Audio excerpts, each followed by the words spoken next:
താടി പൊട്ടും talks guys. അപ്പോൾ ഞാൻ ഭയങ്കര സന്തോഷത്തിലാണ് ഇന്ന് വന്നിരിക്കുന്നത്.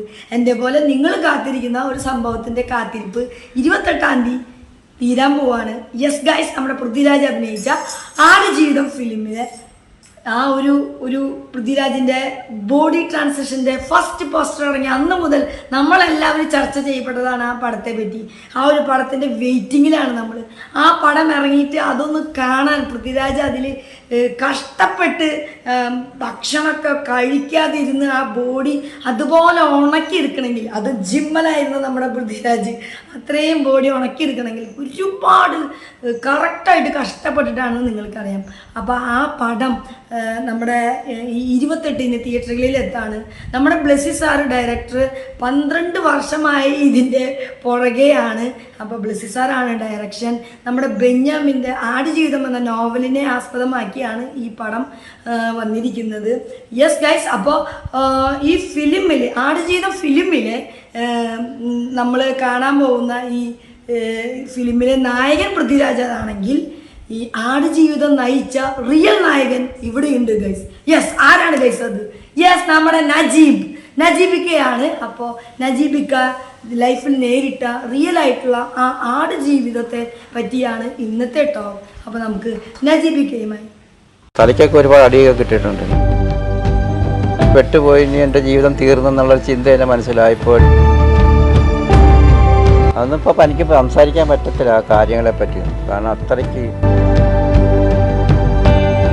ഞാൻ വരുമ്പോൾ എൻ്റെ ഭാര്യ 8 മാസം ഗർഭിണിയായിരുന്നു. നോവല് വായിച്ച ഞാൻ സംഭവങ്ങൾ കുറേയൊക്കെ അനുഭവിച്ചിട്ടും നമ്മൾക്കൊന്നും വന്നിട്ടും പറഞ്ഞില്ലല്ലോ എന്നുള്ള ഇതായിരുന്നു. ദൈവത്തിൻ്റെ പ്രതിപൂഷണം നല്ല ദൈവമായിട്ട് വരുമായിരുന്നു. വളരെയധികം സന്തോഷം തോന്നുന്നു എനിക്ക്. കാരണം ഞാനന്ന് കടന്ന് അത്രയും കഷ്ടപ്പെട്ടെങ്കിൽ ഇന്ന് ഇതൊക്കെ ഈ ജനങ്ങളെല്ലാം അറിയാൻ പോകുന്നപ്പോൾ ഭയങ്കരമായ സന്തോഷമുണ്ട്. ഇത് അന്നത്തെ അനുഭവങ്ങൾ തന്നെയാണ് പൃഥ്വിരാജ് ഇപ്പോൾ സിനിമയിലൂടെ എല്ലാവരെയും അറിയിക്കാൻ പോകുന്നത്. ഞാൻ അവിടെ ചെന്ന് ഇറങ്ങി ഇതുപോലെ ഒരാൾ വന്ന് എൻ്റെ പാസ്പോർട്ട് ചോദിച്ച് ഞാൻ കൊടുത്ത് വണ്ടി കയറാൻ പറഞ്ഞ് ഞാൻ കയറി. കാരണം അന്ന് പിന്നെ ഞാനോടത്തെ എൻ്റെ അറബി തന്നെ ആയിരിക്കും വന്ന് വിളിച്ചുകൊണ്ട് പോകണമെന്ന് വെച്ച് ഞാൻ കൊടുത്ത് അങ്ങനെ കയറിക്കഴിഞ്ഞ് ഇങ്ങനെ വണ്ടി മരുഭൂമി കൂടെ അങ്ങ് പോവുകയാണ്.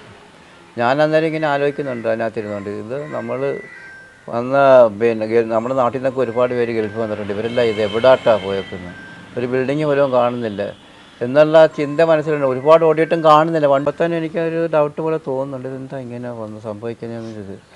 അങ്ങനെ ഓടി ഓടി ഓടി ഓടി ഓടി ഓടി ചെല്ലുമ്പോൾ മരുഭൂമി ഒരുപാട് ഓടി ചെല്ലുമ്പോഴിങ്ങനെ രാത്രിയായിരുന്നു, സന്ധ്യ ഇരുട്ടുക. അങ്ങനെ ചെല്ലുമ്പോൾ കൊറോണ ഒരു 10-700 ആടും ഒരു ചൊട്ടവും കൂടെ നിൽക്കുന്നു. അപ്പോഴത്തന്നെ എൻ്റെ തടിയത്ത് പോയി. കാരണം ഞാൻ പെട്ടുപോയെന്നുള്ള ചിന്ത ഒരു ഏങ്ങലോട് കൂടി തന്നെ മനസ്സിലായിപ്പോയി. പിന്നെ എനിക്ക് എൻ്റെ പിന്നെ ആ എങ്ങോട്ടാണ് എൻ്റെ ഇത് പോകുന്നത് എനിക്ക് അറിയാൻ പറ്റാത്ത രീതിയായിപ്പോയി. തലയ്ക്കങ്ങ് ഇതായിപ്പോയി. ഇങ്ങനെ ആൾക്കാർ പോയിട്ടുണ്ടെന്നൊക്കെ എന്നുള്ള സ്ഥിതി നമുക്കും ആയിക്കഴിഞ്ഞു എന്നുള്ള ചിന്ത മനസ്സിൽ വന്ന് ഞാൻ അന്നേരം കരയാൻ തുടങ്ങി. കരഞ്ഞ് ഇത് കണ്ടപ്പോൾ തന്നെ ഞാൻ കരയാൻ തുടങ്ങി. കരഞ്ഞപ്പോൾ ഇയാൾക്ക് ഭയങ്കര ദേഷ്യം കയറി. അതൊക്കെ കടന്നുകൊണ്ട് പറഞ്ഞ് നമുക്കന്നേരം ഇതൊന്നും അറിയാനും വയ്യാത്തതുകൊണ്ട് കരച്ചിൽ തന്നെ. അങ്ങനെ ഞാനവിടെ ചെല്ലുമ്പോൾ ഒരു ഭീകര ജീവിയെ പോലെ ഒരാളവിടെ നിൽക്കുന്നു, ഒരു മനുഷ്യൻ. അതുകൂടെ കണ്ടപ്പോൾ ഒന്നുകൂടെ പേടിച്ചു. കാരണം മൊത്തം മുടിയും വളർത്തി ആപ്പാട് വികൃതരൂപമായിട്ട് ഒരാൾ നിൽക്കും. കണ്ടത് ഞാൻ കരച്ചിലല്ലാതെ ഒന്നുമില്ല. കാരണം എനിക്ക് പെട്ടുപോയി ഇനി എൻ്റെ ജീവിതം തീർന്നെന്നുള്ളൊരു ചിന്ത എൻ്റെ മനസ്സിലായിപ്പോയിട്ട് ഞാൻ ഇയാൾ ഏതാണെന്ന് ചോദിക്കാനെന്നുള്ള എനിക്ക് ഇതിലും കാരണം കാണാൻ പോലും പറ്റുന്നില്ല, അത്ര രീതിയിരിക്കുന്നു. ഒരു മുഷിഞ്ഞ വേഷമൊക്കെ ആയിട്ട് ഏത് രാജ്യക്കാരനാണെന്ന് പോലും എനിക്കറിയത്തില്ല. പിന്നെ ഈ ബോംബെക്കാരനാണെന്നുള്ള സംശയം എനിക്കുണ്ട്. ഒരിടത്ത് ഭക്ഷണം ഒന്നും കഴിച്ചില്ല അന്ന്. ഞാൻ അന്നേരം ഭക്ഷണം കഴിക്കാൻ പോലും പറഞ്ഞതുപോലും ഇല്ല. ഭക്ഷണമൊന്നും ഇല്ല അവിടെ, കഴിക്കുകയുമില്ല. പിന്നെ ഞാനിവിടെ നിന്ന് കൊണ്ടുപോയ ഇത് സാധനങ്ങൾ ഇച്ചിരി എടുത്ത് കയ്യിലിട്ടിട്ട് ഇന്ന് കരയുക. കരയും തോറും ഇവന് ദേഷ്യം കൂടുവാണ്. ഏതാണ്ട് കിടന്നുകൊണ്ട് ഒച്ചത്തിൽ കിടന്ന് ഞാൻ പറയുന്നുണ്ട്. കണ്ടാൽ തന്നെ പേടിച്ച് പോകുന്നൊരു ആളാണ്. അപ്പം ഞാനിത് പെട്ടും പോയി. ഇനിയിപ്പോൾ എന്താ ചെയ്യുക? എൻ്റെ ജീവിതം മൊത്തം ഇതായിപ്പോയി. ഇനി ഞാൻ വരുമ്പോൾ എൻ്റെ ഭാര്യ 8 മാസം ഗർഭിണിയായിരുന്നു. അപ്പോൾ ഇനി ഞാനതൊക്കെ എങ്ങനെ അറിയും എൻ്റെ ചിന്തയെ? കാരണം അത് ഇയാൾ ഇവിടെ നല്ല ഉറപ്പായി. പാസ്പോർട്ടൊക്കെ അങ്ങ് മേടിച്ച് കഴിഞ്ഞു. അങ്ങനെ ഇങ്ങനെ ആടിൻ്റെ ഇവിടെ തന്നെ 2 കട്ടിലിറങ്ങി കിടപ്പുണ്ട്, പൊടിയും പിടിച്ച് കിടക്കും. അതൊക്കെ കാണുമ്പോൾ അതൊന്നും ഇപ്പോൾ എനിക്ക് സംസാരിക്കാൻ പറ്റത്തില്ല ആ കാര്യങ്ങളെ പറ്റിയൊന്നും. കാരണം അത്രയ്ക്ക് ഭീകര രംഗങ്ങളായിരുന്നത് അന്നത്തെ അവിടുത്തെ രംഗങ്ങൾ. അങ്ങനെ കിടന്ന് ആരോ പുതച്ചിട്ട് ഒരു പുതപ്പും കിടപ്പുണ്ട്, അത് വിട്ട് മൂടി. ആ മരുഭൂമി കാറ്റല്ലേ എപ്പോഴും, പൊടി ഇങ്ങനെ പറന്നുകൊണ്ടിരിക്കുന്ന സമയമാണ്. അങ്ങനെ അത് ഇട്ടുകൊണ്ട് കിടന്ന് ഉറക്കമൊന്നും ഉറങ്ങിയതൊന്നുമില്ല. ഇങ്ങനെ മുള്ളോട്ട് നോക്കി കിടക്കും. മുള്ളോട്ട് നോക്കിക്കൊണ്ട് ഫ്ലൈറ്റ് പോകുന്നുണ്ട്. അന്നേരം ഇങ്ങനെ കരഞ്ഞുകൊണ്ടിരിക്കുകയാണ്. എൻ്റെ ജീവിതം തീർന്നുള്ള ചിന്ത മനസ്സിലിങ്ങനെ വന്നുകൊണ്ടിരിക്കുകയാണ്. അങ്ങനെ നേരം വെളുക്കുന്ന വരെ ഇരുന്നിട്ട് നേരം വെളുത്ത്. അപ്പോൾ ഇവന് അന്ന് ഇയാളെ പിന്നെ അന്ന് കണ്ടില്ല. നമ്മൾ മറ്റേ അറബിക്കഥ പടത്തിലൊക്കെ ഇതുപോലെ നമ്മൾ ഒരു സ്ഥലത്ത് ജോലിക്ക് പോയിട്ട് അവിടെ ആടുകളുടെയൊക്കെ കൂടെ ഒരു തരം ഫാമിലി എന്താ പറയുക, ജീവിതം വളരെ കഠിനമായി എത്തിപ്പെടുന്ന ഒരവസ്ഥയൊക്കെ നമ്മൾ ശ്രീനിവാസൻ ചെയ്ത് കണ്ടിട്ടുണ്ട്. ഇത് അതുക്കും മേലെയാണ്. ഈ പറയുന്ന പോലെ നജീമിക്ക 96-കളിൽ തൻ്റെ ഭാര്യ 8 മാസം ഗർഭിണിയായിരിക്കുന്ന സമയത്ത് വീട്ടിൽ കഷ്ടപ്പാട് കാരണം ഭാര്യയ്ക്ക് കിട്ടിയിട്ടുള്ള വീട് അത് വിറ്റ് ഉള്ളതെല്ലാം വിറ്റ് പറക്കി രക്ഷപ്പെടാൻ വേണ്ടി ഗൾഫിലേക്ക് പോയിട്ടുള്ളതാണ്. ഇപ്പോൾ ബോംബെക്കാരനോ ആരോ ആണ് അവിടെ കാത്തു നിൽക്കുന്നതാണ്. ആരാണെന്ന് നജീമിക്കൊന്നും അറിയില്ല. അപ്പോൾ അവിടെ ചെന്ന് കഴിഞ്ഞപ്പോൾ പാസ്പോർട്ട് ചോദിച്ചു, കൊടുത്തു. ആ ആൾ പോയി. പിന്നെ ഒരു അറബി വന്ന് നജീബിക്കയെ കൊണ്ടുപോയി. വേറെ ഒന്നും നജീബിക്കറിയില്ല. പക്ഷേ ആളുടെ വേഷവും കാര്യങ്ങളും ഒക്കെ കണ്ട് അവിടെ കൊണ്ട് ഈ അറബി എത്തിച്ചപ്പോൾ, മരുഭൂമിയിലൊക്കെ എത്തിയപ്പോൾ പെട്ടെന്ന് തന്നെ പകച്ചു പോയി. അന്ന് പേടിച്ച ആ പേടി ഇന്നും സംസാരിക്കുമ്പോൾ ആ കണ്ണുകൾ നിങ്ങൾക്ക് കാണും. അന്ന് അനുഭവിച്ചത് എത്രത്തോളം ആ മനുഷ്യൻ അനുഭവിച്ചിട്ടുണ്ടെന്ന് ഇന്നും ആ കാര്യത്തെ പറ്റി നജീമിക്ക സംസാരിക്കുമ്പോൾ ആളുടെ മുഖത്ത് ആ ഒരു ഭയം, ആ ഒരു വിഷമം, അന്ന് അനുഭവിച്ചത് എല്ലാം ഓർക്കുമ്പോൾ തന്നെ ആളുടെ കണ്ണുകളിൽ നിന്ന് ശരിക്കും നിറഞ്ഞു നിൽക്കുന്നുണ്ട്. അപ്പോൾ താൻ പെട്ടുപോയി എന്നുള്ളത് ആൾക്ക് മനസ്സിലായി അവിടെ എത്തിച്ചെന്നപ്പോൾ. ഇനി ഇവിടുന്ന് രക്ഷപ്പെടാൻ പറ്റില്ല. കാരണം അത് ഇതിനു മുന്നും ഒരുപാട് സ്ഥലങ്ങളിൽ ഇങ്ങനെ കേട്ടുകേൾവിക്കുള്ള കാര്യങ്ങളാണ്. ഇങ്ങനെ ജോലിക്ക് എന്നൊക്കെ പറഞ്ഞ് കൊണ്ടുപോയി. നജീബിക്കയ്ക്ക് സൂപ്പർ മാർക്കറ്റിൽ ജോലി എന്ന് പറഞ്ഞാണ് കൊണ്ടുപോയത്. പക്ഷെ അവിടെ ചെന്നപ്പോൾ ഇതുപോലൊരു മരുഭൂമി, എങ്ങോട്ട് തിരിഞ്ഞാലും മരുഭൂമി മാത്രമേ, എവിടെയും പോവുക കാണേ ഒരു മനുഷ്യരായിട്ട് ടച്ചില്ല. ഏത് ദിവസമാണ്, ഇതെന്നാണ്, എത്ര ദിവസം കഴിയുന്നു, ഭക്ഷണം വെള്ളം പോലും ഉപയോഗിക്കാനില്ലാതെ ആ കൊടും ചൂട്. നോർമലി ചൂടാണ്, അപ്പോൾ മരുഭൂമിയുടെ കാര്യം പറയണം. അപ്പോൾ ആ രീതിയിൽ കുറച്ച് ആടുകൾക്കൊപ്പമുള്ള ഒരു ജീവിതമായി തൻ്റെ മാറും എന്ന് ആ ഒരു സെക്കൻഡുകൾക്കുള്ളിൽ തന്നെ ആൾ തിരിച്ചറിഞ്ഞു. ആൾ മൊത്തം കരച്ചിലായിരുന്നു. കരഞ്ഞപ്പോൾ അറബിക്ക് ദേഷ്യം വരാനും ആൾ അടിക്കുകയൊക്കെ ചെയ്തു. നജീമിക്ക് മനസ്സിലായി താൻ പെട്ടുപോയി എന്ന്. പിന്നീട് അവിടെ നജീബിക്ക് ഉണ്ടായ മറ്റു കഠിനമായ അനുഭവങ്ങളാണ് നജീബിക്ക നമ്മളുമായി പങ്കുവെക്കുന്നത്. ഇവനൊന്നും വല്ലാട്ടുള്ള ഇതൊന്നും കാണിക്കുന്നുമില്ല. അന്നേരം രാവിലെ എണീറ്റ് ആടിനെ ഒരു എന്തോന്നെടുത്ത് എന്നിട്ട് പറഞ്ഞ് കുറച്ച് പാല് പിഴിയാൻ പറഞ്ഞു.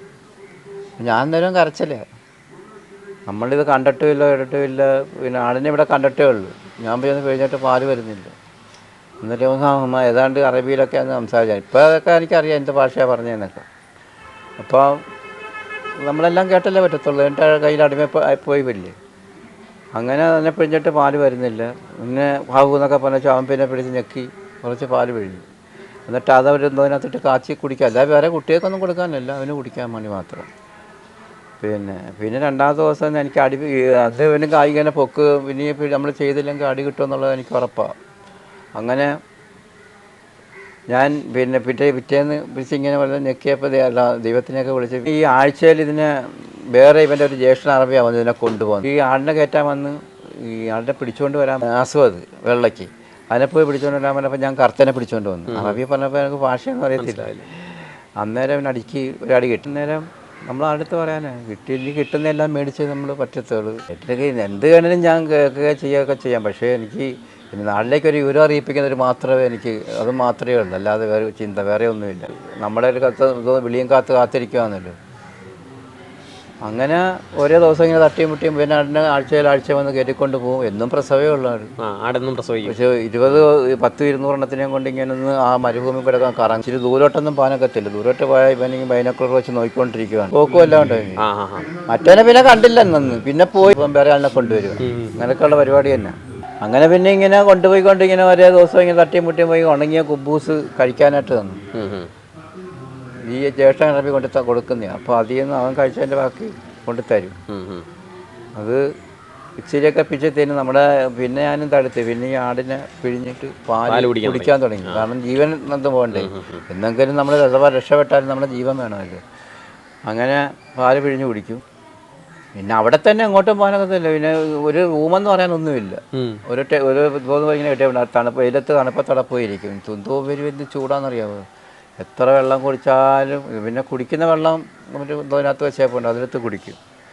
രക്ഷപ്പെടുത്താനുള്ള ശ്രമം നടക്കാൻ ഇവനകത്തുനിന്ന് ഞാൻ പിന്നെ ഈ ചാടുന്ന ദിവസം അന്ന് വരെയും അവിടുന്ന് പോയിട്ട് ഒരാൾ ഇവൻ എവിടെയെങ്കിലും ഒന്ന് പോകുന്നുണ്ടെങ്കിൽ മറ്റേ അറബിയോടെ അവിടെ ചെല്ലുമ്പോൾ ഈ ആടിനെ കടക്കാനായിട്ട് ഒക്കെയാണ് ആവശ്യപ്പെടുന്നത്. പക്ഷേ ആടിനെ കണ്ടിട്ടുള്ള പരിചയം മാത്രമേ ഉള്ളൂ, കടക്കാൻ അറിയില്ല. അപ്പോൾ കടന്നിട്ട് പാല് വരുന്നില്ല. അപ്പോൾ അറബിക്ക് അടിച്ചു, അങ്ങനത്തെ പ്രശ്നങ്ങളൊക്കെ ഉണ്ടായി.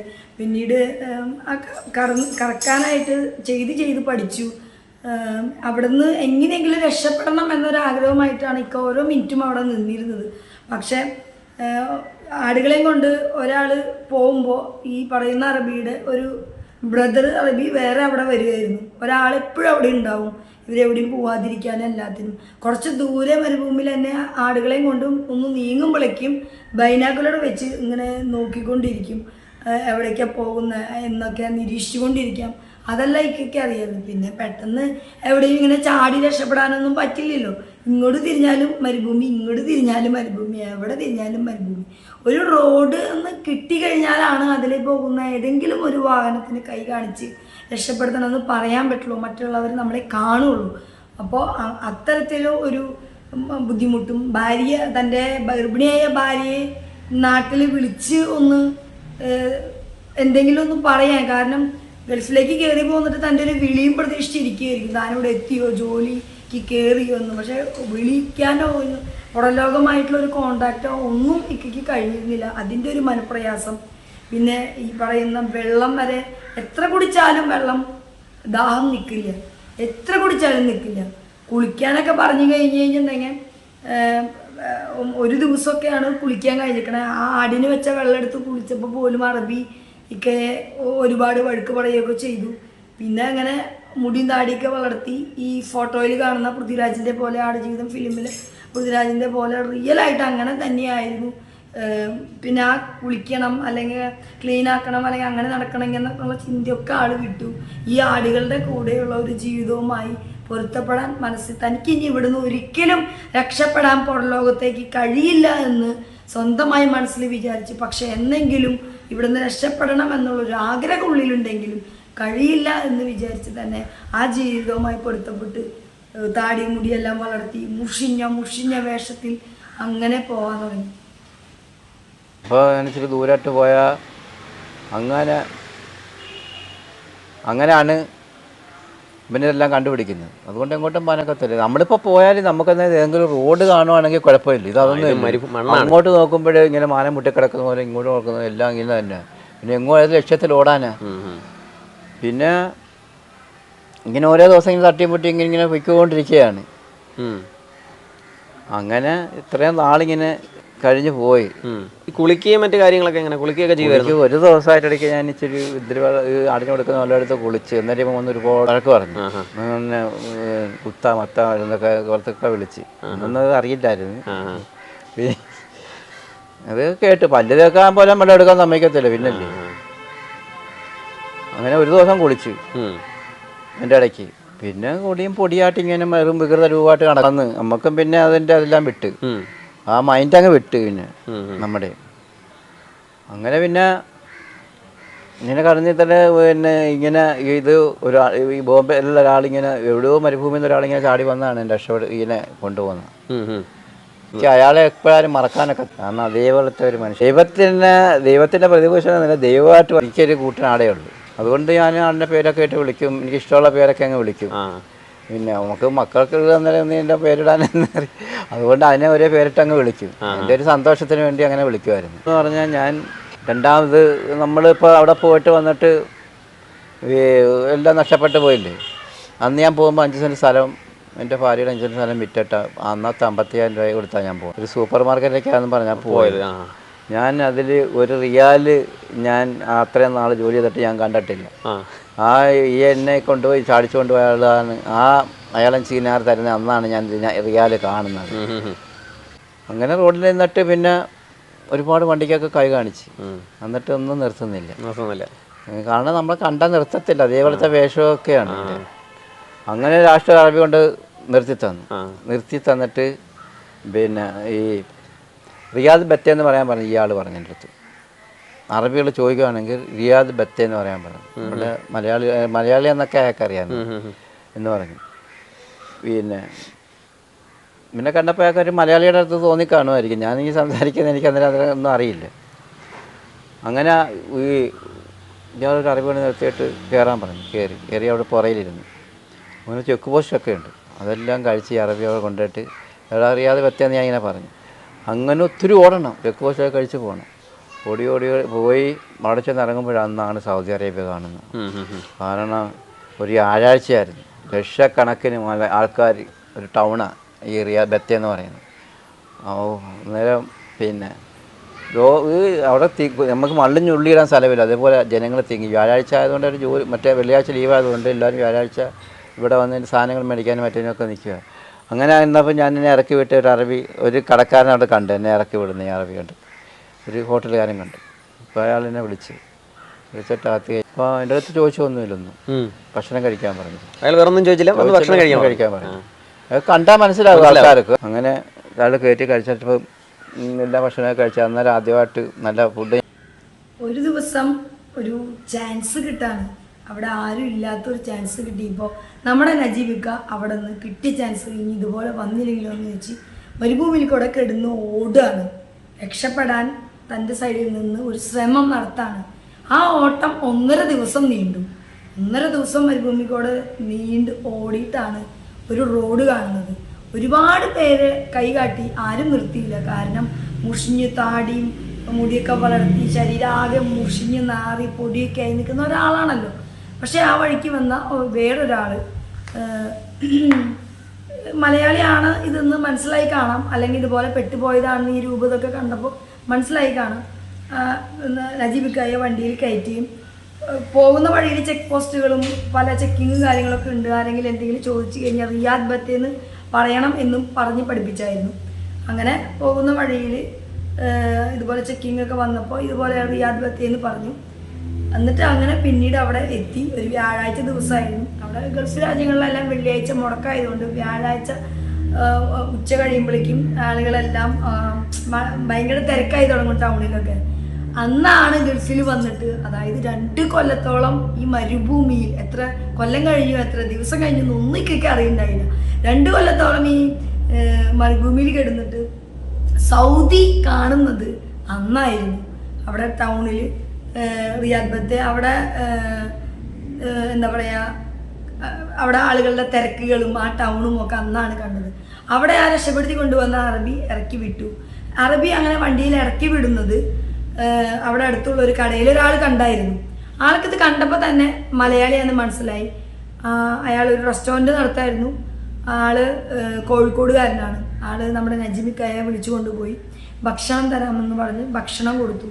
നജിമിക്ക ആണെങ്കിൽ നാട്ടിൽ നിന്ന് പോന്നതിന് ശേഷം ഈ 2 വർഷത്തിന് ഇടയിൽ ആദ്യമായിട്ടാണ് ഇത്രയും ഇതുപോലെ ഭക്ഷണം കഴിക്കുന്നത്. ഉണങ്ങി കടിച്ച കുബൂസും മാത്രമായിരുന്നു. പിന്നെ ജീവൻ നിലനിർത്താൻ ഇടയ്ക്ക് കിട്ടുന്ന ഈ ആറ്റുംപാലും കുടിച്ചായിരുന്നു ജീവൻ നിലനിർത്തിയിരുന്നത്. അപ്പോൾ നമ്മുടെ നജീമിക്കയ്ക്ക് വയറ് നിറയെ ഫുഡ്, രുചികരമായ ഒരു ഫുഡ് അതുപോലെ 2 വർഷത്തിന് ശേഷം നജീമിക്ക കഴിച്ചത് അന്നായിരുന്നു. ഒരു ശ്രമിച്ചായിരുന്നു. ഒരു കത്ത് പിന്നെ ഒരു പോച്ചയും കൊണ്ടുവന്ന ആള് എന്നെ രക്ഷപ്പെടുത്താൻ പാകിസ്ഥാനിയാണ്. അപ്പോൾ അയാൾ എന്നെ കണ്ടിട്ട് അയാൾക്ക് സഹിക്കുന്നില്ല. അയാൾ എന്നെ രക്ഷപ്പെടുത്താൻ നോക്കിയിട്ട് പിന്നെ ഈ അയാളെന്നെ ദൂരം കൈ കൊണ്ട് കാണിച്ച് ഒരു കത്ത് കൊണ്ടുവന്ന് അവിടെ കൊണ്ട് ഇട്ടാൽ മതി, എടുത്തുകൊണ്ട് പോകാമെന്ന് പറഞ്ഞു. ഞാനെന്നാലും ഇത് പൊക്കി കാണിച്ചു അതിൻ്റെ കത്ത്. പിന്നെ അതുകൊണ്ട് അതുണ്ടായിരുന്നു. ഒരു ഷേവ് ചെയ്യാൻ ബ്ലേഡും മറ്റേതൊന്നും കൊണ്ടുപോയില്ല. പെട്ടുപോയി. അപ്പം ഞാൻ ഇത്രയും ക്രൂരതയൊന്നും അതിനകത്ത് പറഞ്ഞിട്ടില്ലായിരുന്നു. കാരണം എന്ന് പറഞ്ഞാൽ ഇവിടെ വിഷമിപ്പിക്കേണ്ടെന്ന് വെച്ചിട്ട് ഇത്രയും ഒന്നും പറഞ്ഞു. എന്നാലും ഞാൻ പെട്ടുപോയി കിടക്കുമെന്ന് പറഞ്ഞു. ഇതുപോലെ കത്തൊന്നും വയ്ക്കാനൊക്കത്തില്ല, പിന്നെ അങ്ങനെ ഇച്ചിരി ബുദ്ധിമുട്ടൊക്കെ ആണെന്നും പറഞ്ഞാൽ ഇത് വിട്ടത്. പിന്നെ യാതൊരു വിദൂരവും ഇല്ല. പിന്നെ അത് കത്ത് ഇവിടെ കിട്ടിയാലൊന്നും ഞാൻ ഇവിടെ വരുമ്പോഴല്ലേ അറിയുന്നുള്ളൂ, ആഹാ. അല്ലാതെ ഞാൻ അറിഞ്ഞില്ലല്ലോ. അറിയാം ഈ വരുന്നവർ രക്ഷപ്പെടുത്തിക്കൊണ്ട് പോകുന്നുള്ള ചിന്ത ഇവന് നേരത്തെ കാണുമായിരിക്കും. അതുകൊണ്ട് അങ്ങനെ ആടിനെ കൊണ്ടങ്ങ് വിടും. പക്ഷേ ഒരു 2 പ്രാവശ്യം കണ്ടേ ഇതും കൊണ്ട് വന്നിട്ടുള്ളൂ. ഒരു പ്രാവശ്യം ഞങ്ങൾ ഇതിനെ കൊണ്ടുപോയിട്ട് വരുമ്പോഴത്തേക്ക് പോച്ചെന്തോ കച്ചിയില്ലേ നമ്മുടെ ഗോതമ്പിൻ്റെ അവിടെ ഗോതമ്പിൻ്റെ കച്ചിയായിരിക്കും, അതായിരിക്കും. ആ കച്ചിയും ഉപ്പും ഗോതമ്പും അതിന് കൊടുക്കുന്നത്, വേറെ ഒന്നുമില്ല. ഇതിനു മുന്നേ അവിടെ ആകെ കൂടി ഈ ഇക്ക കണ്ടിരുന്നത് അവിടെ കത്തുമായി വരുന്ന ഒരു പോസ്റ്റ്മാൻ പോലെ ഒരാൾ വന്നായിരുന്നു, ഒരു തവണ വന്നായിരുന്നു. അപ്പോൾ നജീമിക്കയുടെ ആ രൂപവും ആ സമയത്ത് ആ ഒരു ഇതും കണ്ടിട്ട് അയാൾക്ക് ആകെ തകർന്നു പോയ ആൾ. അപ്പോൾ ഇങ്ങനെ ഒരു കത്തെഴുതി താൻ പറയുന്നൊരു സ്ഥലത്ത് ഇട്ട് കഴിഞ്ഞാൽ താനത് പോസ്റ്റ് ചെയ്ത് ആ അഡ്രസ്സിൽ എത്തിച്ചോളാം എന്ന് അയാൾ നജീമിക്കോട് പറഞ്ഞ പ്രകാരം നജീമിക്ക കത്തെഴുതി അവിടെ വെച്ചിരുന്നു. അത് ഇയാൾ ആ പോസ്റ്റ്മാൻ എടുത്ത് നാട്ടിലേക്ക് വിട്ടിരുന്നു. ആ വിട്ടത് നാട്ടിൽ കിട്ടിയിരുന്നോ എന്നുള്ളത് നജീമിക്കയ്ക്ക് അറിയണ്ടായിരുന്നില്ല. പക്ഷെ അത് നാട്ടിൽ കിട്ടിയിരുന്നു എന്നും നജീമിക്ക് ഇവിടെ മരുഭൂമിയിൽ ആടുകളുടെ കൂടിയാണെന്ന് അവർ അറിഞ്ഞിരുന്നു. പക്ഷെ ഇതുപോലെ ക്രൂരമായ ഈ പറയണ ഒരു രീതിയിൽ ജീവിതം പോയിരുന്നേന്നൊന്നും ഇക്ക അവരെ വിഷമിപ്പിക്കാതിരിക്കാൻ ആ കത്തിലൊന്നും മെൻഷൻ ചെയ്തിട്ടുണ്ടായിരുന്നില്ല. പക്ഷെ ആ കത്ത് അവിടെ കിട്ടിയിരുന്നു. ഇക്ക അവിടെ ആടുകളുടെ കൂടെ ആയിരുന്നു എന്ന് വീട്ടിൽ അറിഞ്ഞിരുന്നു.